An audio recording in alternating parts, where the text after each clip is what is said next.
Hi mga mi, a day with me as a content creator at age of 12. Hi mga B! So ayun, alam ko naman talagang magtataka ang people diabetes kasi nga nagbago na naman ako ng intro. COA! For today's mini vlog mga mi ay samahan niyo ako sa school na mag mini vlog together with my classmates. Huy! Hindi ako endorser mga mi, pero kung may nagustuhan kayo sa isang mga classmate ko, PM me agad-agad ibibigay ko. Char! Mukhang malalagot naman yata ako niyan sa mga magulang nila, mi. Wag na lang siguro. Mga mi, back to the video na muna tayo. At ayan na part mga mi, nagbibihis muna ako ng aking uniforme. Kasi mga mi, hindi ka nga makakapasok ng school kapag hindi ka naka-uniform. Before anything else na mga mi, kung hindi ka pa nakasubscribe sa aking YouTube channel ay mag-subscribe ka na. Ano pang hinihintay mo, New Year? So, back to the video na nga tayo mga mi. Ayan na po, nagsusuot ako ng palda. At hindi kayo dyan, nagsacycling ako. Hindi ako basta-basta.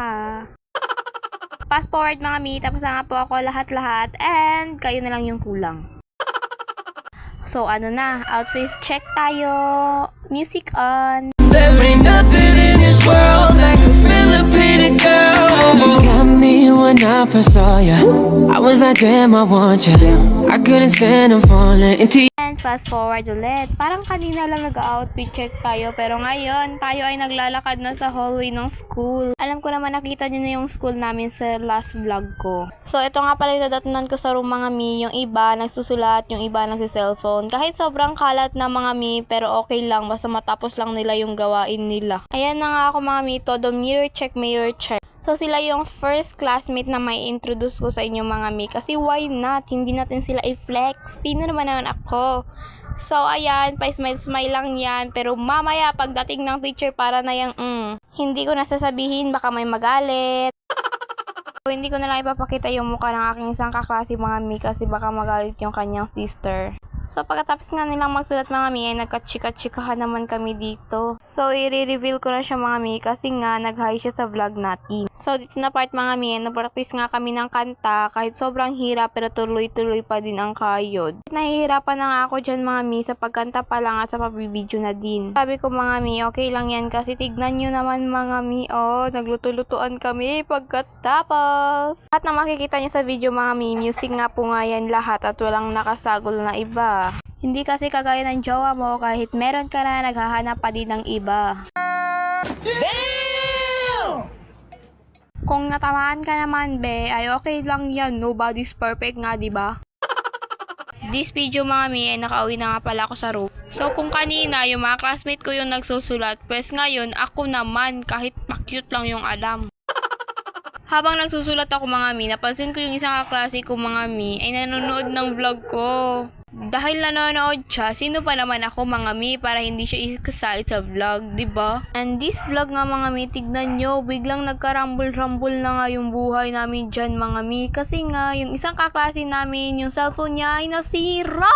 Oh my God! Ang ending mga mi, yung cellphone ko yung ginamit niya sa pantawag ng kanyang parents. Kaya sabi ko, before that, ay posting muna tayo dyan sa camera. Habang ginagamit muna nila yung cellphone ng isa namin kaklase ay tamang selfie at balik-balik nga ako dito sa salamin. Oy!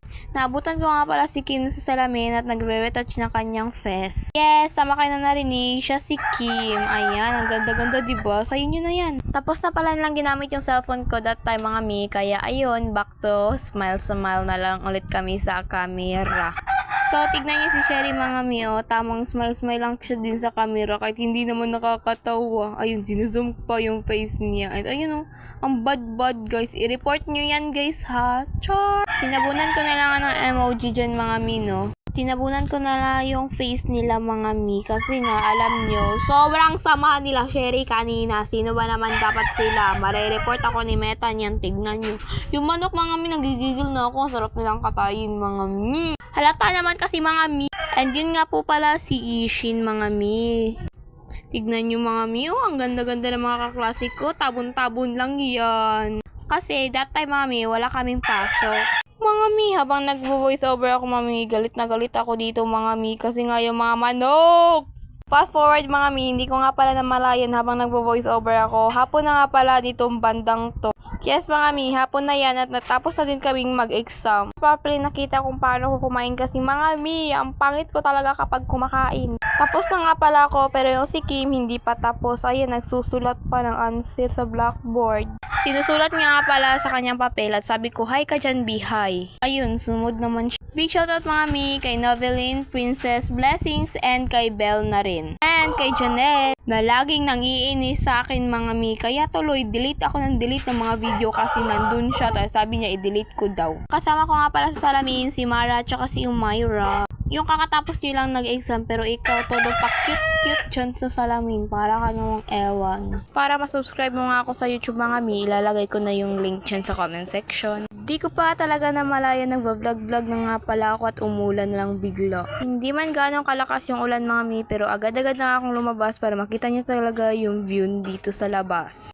And ayan nga siya mga mi, hindi man gaanong madilim yung kalangitan, but yung ulan, mara na talagang babaha talaga dito sa amin. That time mga mi no, ay shorting time nga lang kami. Pero nga pala yung kasama ko dyan mga mi. And dito na magtatapos yung vlog. Thanks for watching me!